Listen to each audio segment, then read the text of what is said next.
What's up, guys? Jordan here from hardcoremusicstudio.com. We're going to dig into another mix as part of the Inside the Mix series. It's been too long since I've done one of these videos, but this is where I open up an old session from my discography and just kind of explore it on the video here and try to pick out some unique parts of the mix and show you how it's all come together and let you hear some of the instruments in solo. So today we're looking at the song Wormtongue by Forevermore. This is off of their Telos album on Solid State Records. Mixed this a few years ago. Did not track it, just mixed it.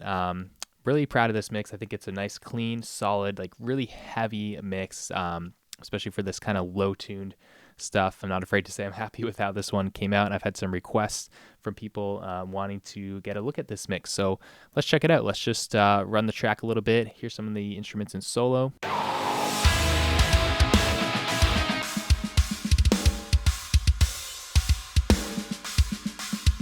So the drums were tracked, I believe, with just the cymbals, and then they had samples on for the kick and snare and toms. I kept their tom samples and the ghost note snare tracks that were separate here. I think I actually cut these maybe out of the main track. Yeah, so I cut these out of the main snare track, and I wanted to use one of my own samples on the snare. So I cut out the ghosts.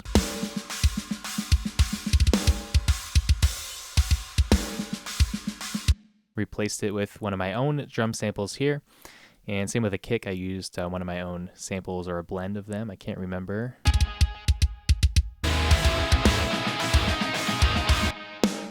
And a D4 snare, just to add some more consistency and punch there. So that was the drums. Again, just live cymbals, samples on everything else.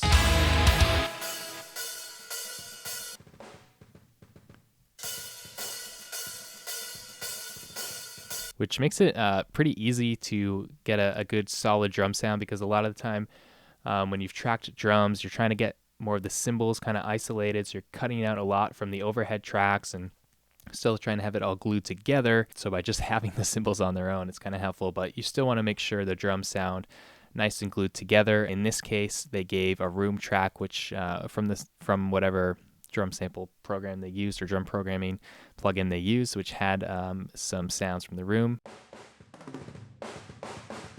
So that helps to have in the mix just to tie it all together there. But for this kind of genre, you can have some really kind of isolated drum sounds, and it works pretty well here. Bass, I'm not sure. I believe it was tracked live, not programmed.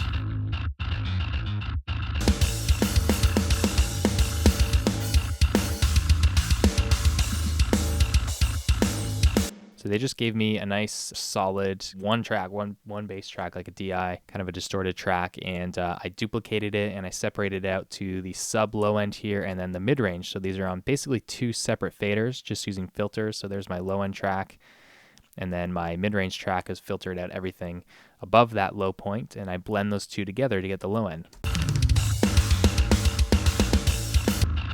So if I mute the sub track, you just have the mid range. And there's just the sub. So I don't do this all the time on my mixes, probably do it less often than I don't. And this is just for like the really low tuned stuff like this, where I really want to have just like the solid sub frequencies there just really nailed down, so I can compress that separately and then bring it up on its own fader with the rest of the bass tone there.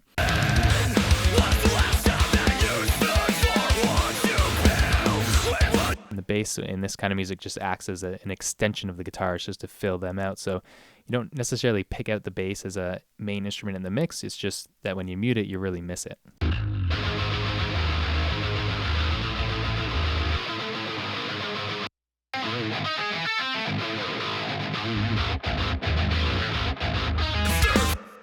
Rhythm guitars are pretty interesting. Really good tone that they provided, but surprisingly actually had to cut some mid-range. So a lot of the time on guitars, I will be boosting around the 1K area, and this one I actually was cutting in some sections of the song. So I had this one EQ automated here.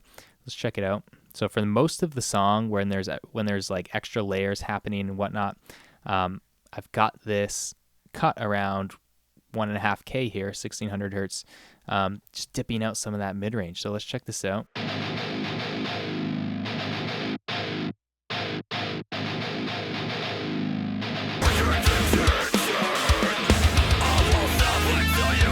But a lot of that is because I'm making room for the extra guitar leads that are happening here.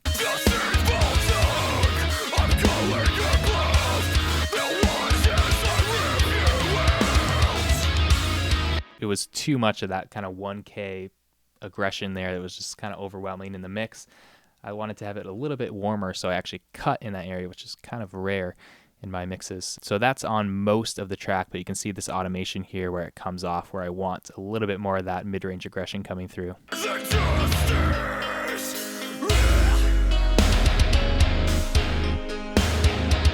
Now watch where it cuts back on here where we had the lead coming in.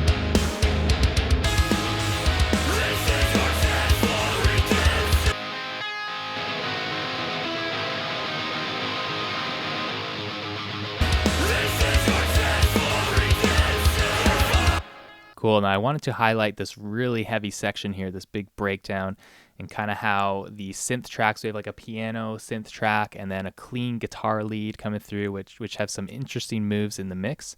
So let's listen here.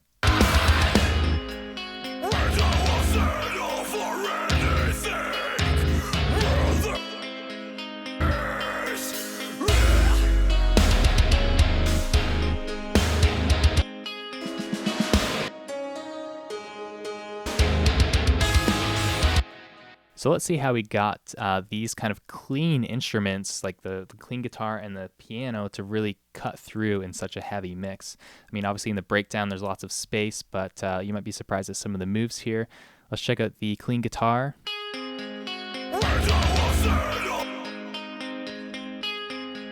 So notice the compression right off the bat, CLA 3A here. Just hear it without it. It just sounds kind of like, I don't know, just too raw, like, and not packaged where it needs to be in the mix. Like some notes stand out.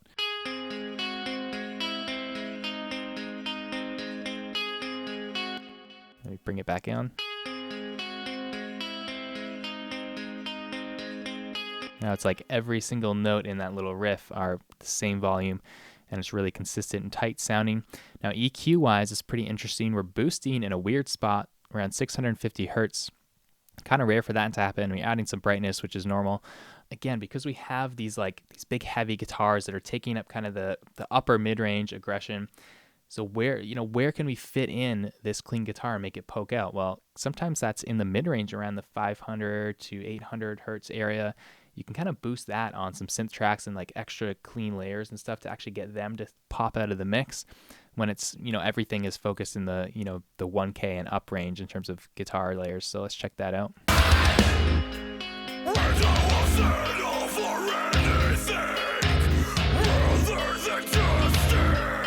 A little bit subtle, but see how it just helps it pop out of the mix a bit?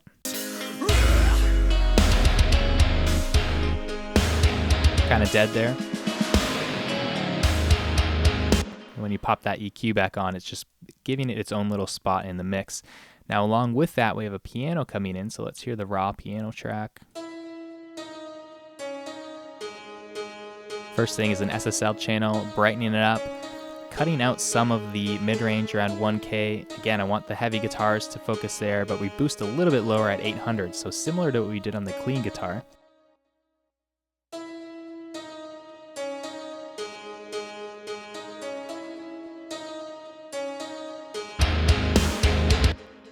I love the CLA 76 on a piano. It just really gives that attack when it's the sound of him like hitting the keys.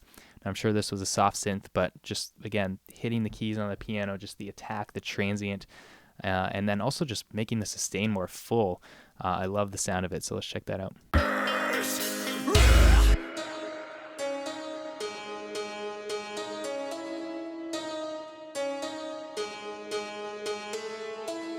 Okay, hear how the notes sound longer. Like you get that really strong attack, which I love. It sounds like he's hammering on the keys, but also the sustain of the note comes way up with that fast release. So that's just, again, going to make the pianos pop out that much more in the mix, because it's not just this short little sound that goes away after the initial hit. We get the tone sustaining throughout the whole thing.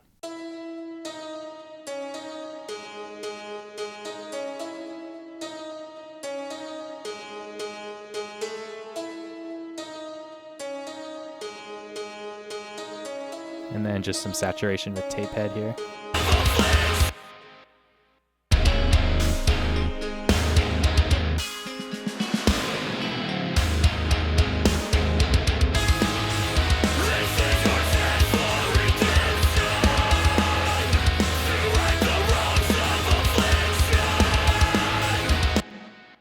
cool little piano part there. I'm not going to dig into vocals because I actually have another video on how to mix scream vocals, which uses another song from this album, so you can definitely check that out if you're interested in seeing what I did on the vocals here. But they were well recorded, just a lot of compression, brightening them up a little bit, and just making them more intense and in your face.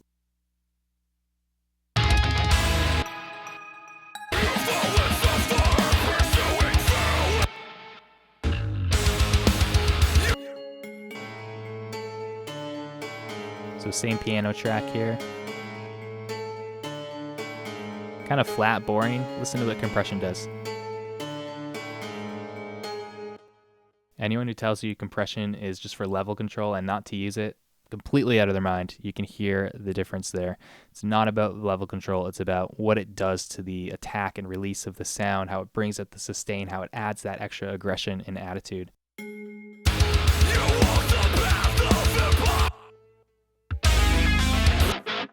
They had a lot of these kind of phasey sounding leads that they sent over, and I could hear in the reference mix that they sent, and then I just basically tried to mimic it here with my own effects, usually like the waves doubler.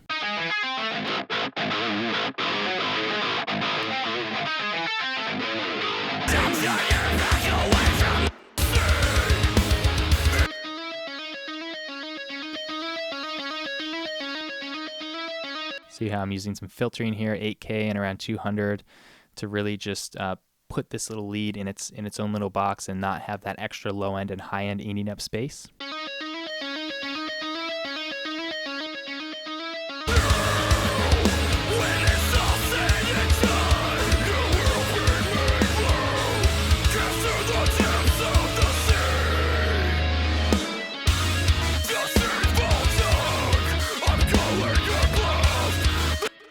All right, so that's a little look at Wormtongue by Forevermore. Really enjoyed mixing this album. Check it out if you're not familiar with the band. Some good songs on here for sure. And yeah, I like doing these kind of inside the mix videos to just show you guys what stuff sounds like isolated, and what maybe the raw track sounded like when I got it, and then what it had to become in the final mix. And I always love hearing isolated stems and tracks from records that I like. So I like digging into stuff like this for you. If there's something from my discography that you guys want to see like this in a future video, then definitely drop a comment below, please. I've got a lot of stuff on the hard drive here that I could pull up and explore with you guys. So thanks for watching. Make sure you subscribe to this channel. And if you want to get more of these and be notified when I'm putting out special mix content like this, then please subscribe to my email list at makebetterrecords.com. You'll get my free mixing cheat sheet. That's the best place to be. I often send out content to the email list that I never post on YouTube or on the website. That's the best place to get my best kind of mixing and recording secrets for heavy music. So makebetterrecords.com. Subscribe to this channel to get notified of the next video I publish, and leave a comment below with what you want to see next. All right, thanks guys.